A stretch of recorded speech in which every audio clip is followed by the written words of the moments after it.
Assalamualaikum warahmatullahi ta'ala wabarakatuh. Alhamdulillahirabbil alamin wassalatu wassalamu ala asyrofil mursalin wa ala alihi washabihi ajma'in. Rabbi shrah li sadri wa yassir li amri wahlul 'uqdatam min lisani yafqahu qawli. Allahumma iftah 'alaina hikmataka wa anshur 'alaina min khazaini rahmatika ya arhamar rahimin. Alhamdulillah, kita sambung lagi satu sesi pembelajaran kita untuk panduan anak-anak Abah untuk sebagai rujukan untuk PMP kerana tidak dapat belajar bersama Abah secara kelas oleh kerana kita dalam musim Covid, PKPB pula dah. Sepatutnya ada 2 minggu lagi kita boleh belajar. Okey. Tak kisah, kita terus pergi lagi kepada soalan pepejal dan isi padu. Satu tajuk yang kita patut skor lah. Yang patut skor lebih kurang soalan dia 4 markah macam tu lah. 4 ataupun 5 markah kan. Kalau kita tengok 4 ataupun 5 markah, 4 markah. Okey, sebanyak 4 markah. Dalam tajuk ni, sebelum Abah terlupa, rakaman sebelum ni Abah buat tu yang tajuk persamaan kuadratik tu, kenapa kita tidak ambil nilai negatif tu? Misalnya kita cari panjang ataupun lebar ataupun luas, kita tak boleh ambil nilai negatif.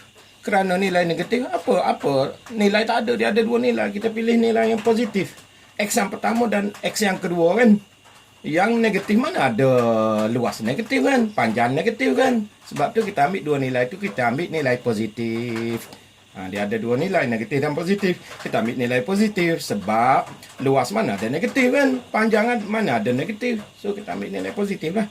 Itu penekanan Abah. Okey, seterusnya, soalan seterusnya, kita tengok tajuk apa?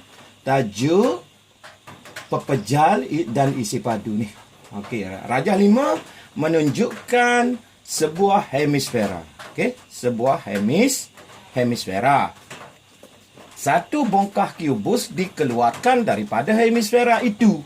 Diberi bahawa jejari hemisfera adalah 14 cm dan sisi kubus adalah 5 cm. Maksudnya kubus 5 semua sisinya 5 lah. Ni panjang 5, lebar 5, tinggi pun 5. Walaupun Abah buat gambar rajah tu tak sama. Tapi kita tahu dah, kubus tu maksudnya semua sisinya adalah sama. So hemisfera ialah separuh bumi kan. Separuh. Dia ada, untuk soalan ini dia diberi dalam buku soalan, dia ada formula. Dia ada formula kan.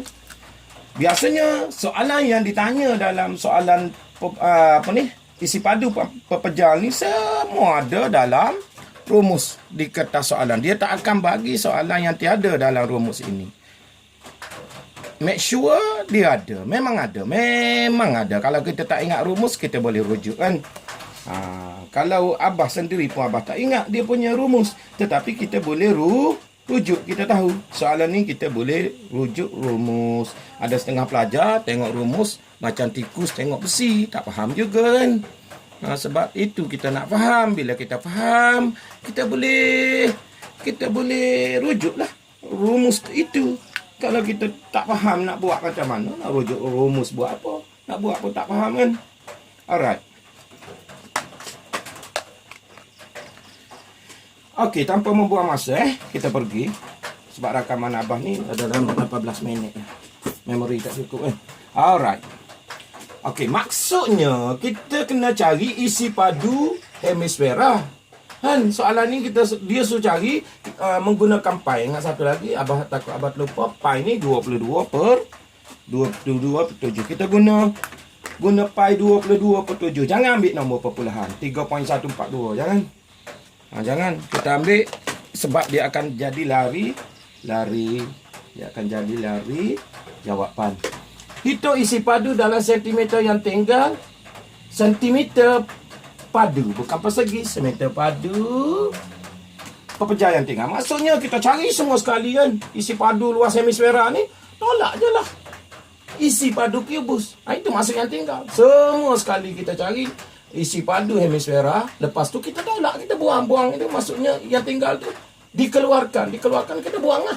Maksudnya isi padu hemisfera itu secara isi padu hemisfera itu kita tolak dengan isi padu kubus. Itulah jawapannya. Itu konsep penyelesaian yang kita nak faham. Tak sukar mana soalan tu. Begitulah dalam tajuk ni kebiasaan begitu. Ada juga dia suruh tambah. Ada juga dia suruh tolak. Kalau soalan macam ni kena tolak sebab dikeluarkan. Ada setengah soalan dia suruh tambah. Bergantung pada soalan. Kita boleh baca. Kita boleh faham soalan tu kan. Alright. Jadi, untuk itu, tak ada masalah. Kita buat lah. Kita buat step by step. Tengok ni. Okey, abang dah cakap tadi. Maksudnya, penyelesaian kita luas, kita kena cari. Bukan luas. Kita cari isi padu hemisfera. Tolak apa? Tolak isi padu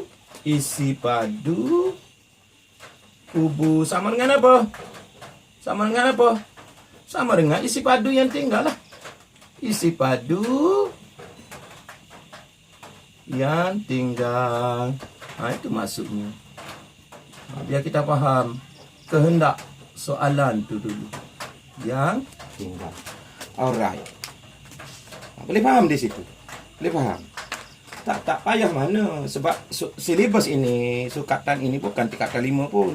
Yang ni berada pada tingkatan 3 dulu. Tingkatan 3 kita dah belajar macam persamaan linear tingkatan 3.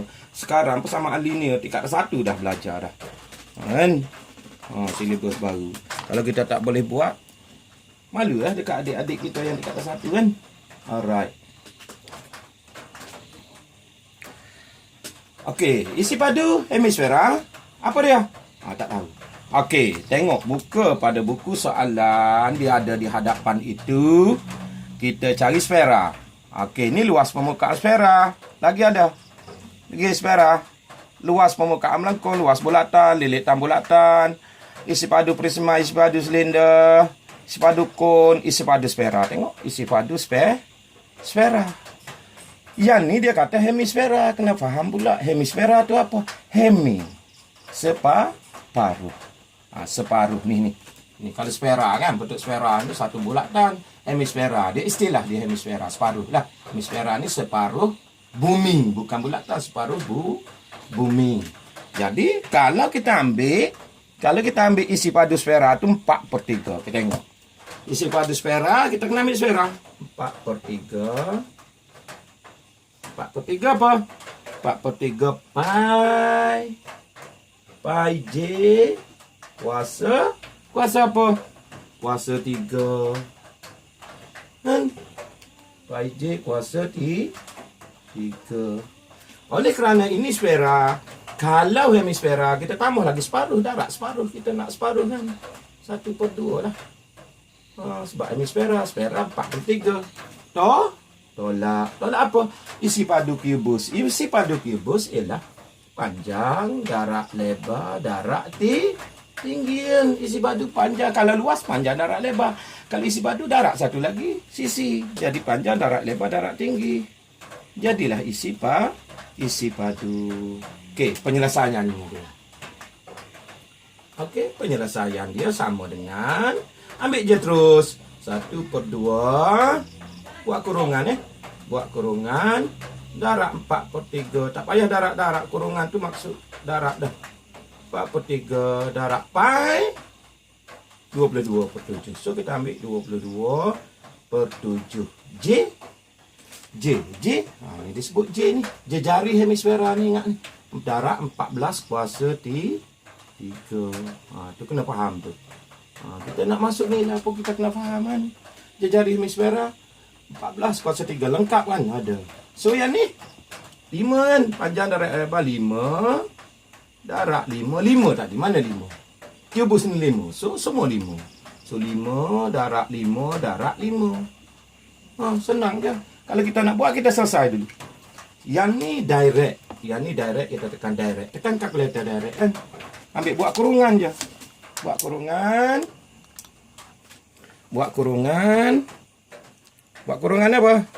Buat kurungan. Kurungan ambil 1 per pergi ABC seleksi lah. ABC 1 per 2, tutup kurungan, buka kurungan balik, tekan 4, tekan AB seleksi per 3, tutup kurungan, darab lagi kan. Darab lagi 22. ABC seleksi 7, tutup kurungan kan. Buka kurungan balik. 14, tutup kurungan. Kuasa 3, kat mana kuasa 3? Dah ada. Di kuasa 2 tu tekan shift. Kalau kuasa 3 tekan shift, tekan kuasa 2. Dia keluar kuasa 3 tu kan. Untuk dapat kuasa 3. Kalau tak nak tekan kuasa 3, tak apa, pergi tekan cap. Tekan cap, tekan 3 boleh juga. Itu yang Abah dah ajar kan. Okey, tekan sama dengan. Kita nak cari yang tu dulu. So, 5749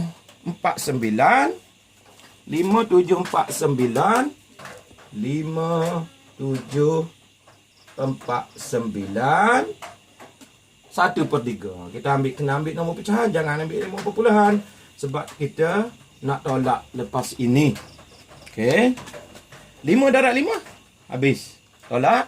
Kita pergi pula 5 darab 5 darab 5. 5 kuasa 3 lah kan. Kalau tak reti direct je lah. 5 darab 5 darab 5. Tak payah buat kurungan. 125.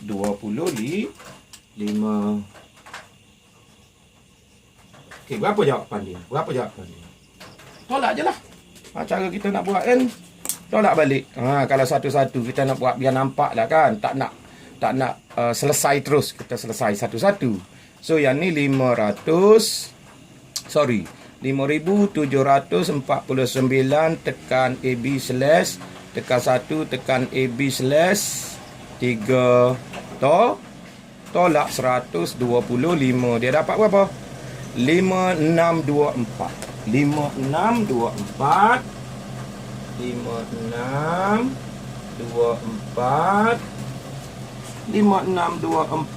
1/3.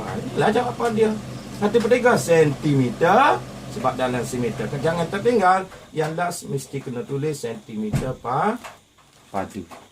Okey, kalau jawapan itu nak buat dalam apa? Dalam bentuk nombor perpuluhan pun tidak mengapa kan. Nombor perpuluhan kita tengok dalam perpuluhan pun tidak mengapa. Nombor 5. Okey. Abah malah nak kira. Okey, Abah malah nak kira lah. Cuma Abah nak tunjuk penyelesaian. So, 5,624,33 pun boleh kan. Okey, pun boleh nak buat dalam perpuluhan 5,600 atau kan last kali tak apa. Dalam bentuk nombor perpuluhan atau kan. Atau 5624 perpuluhan 1/3 kan. Perpuluhan 3 tak habis kan. Ambil 2 titik perpuluhan. Nak bunda tak boleh. Boleh juga. Itu sahaja jawapan dia. Kita kira. Permarkahan dia apa? Permarkahan dia senang je. 4 markah. 4 markah kan. Yang ni dia kita tulis macam ni, dia dah bagi 1 markah kan. 1 markah yang betul. Yang ni 1 markah, 2 markah. Penolakan. Dia panggil kaedah. Ni 1 markah ni yang tolak. Menandakan kita tolak 1 markah lagi. Jawapan last kali 1 markah. Dapatlah 4 markah bagi soalan isi padu dan kubus ini. Isi padu dan pekerja ini. Tak sukar mana kan. Cuma kita ambil formula yang sudah dibekalkan di hadapan buku soalan. Yang masalah sekarang, pelajar ini tidak faham soalan dia nak apa. Okey, maksudnya isi padu semua sekali. Tolak isi padu kubus. Okey, masuk nilai je, darab je, tekan kalkulator. Yang ni kita tekan kalkulator je. Tak payah nak susah-susah kita nak kira kan. Semua kalkulator tolong kira kat kita. Kita dapat. Last kali dapatlah jawapan. Kita boleh skor 4 markah lagi insya-Allah So 4 markah kita boleh skor lagi untuk pelajar-pelajar Abah. Tengok betul-betul lah. Tengok betul-betul yang ni 4 markah kan. Tengok walaupun kita tak dapat bersama dalam kelas, tengok rakaman Abah sama je. Kita perhati betul-betul, jangan duk main benda lain lah. Berarti Abah ajar step by step, insya-Allah boleh faham. Kalau kita duduk tenung yang Abah cerita, tak adalah susah mana kan. Ni kita nak skor, tak nak jadi macam perjumpaan hari tu. Bahagian A semua kosong dapat markah kan. Kosong sebenarnya kita boleh curi markah bahagian A dalam 20-30 markah lagi. Sayang bahagian B semua dah okey Abah ajar, semua dah tinggi-tinggi. Bahagian A kita nak skor lah. Sekurang-kurangnya kita dapat result SPM kita nanti B ke atas. Tak nak dah C dengan D, tak nak. Sekurang-kurang sebut matematik SPM dapat B tak apalah, B ke atas. Dah cantik dah kan. Mahal CJ kita. Okey, insya-Allah berhenti setakat ni. Wallahu taala alam. Assalamualaikum warahmatullahi taala wabarakatuh.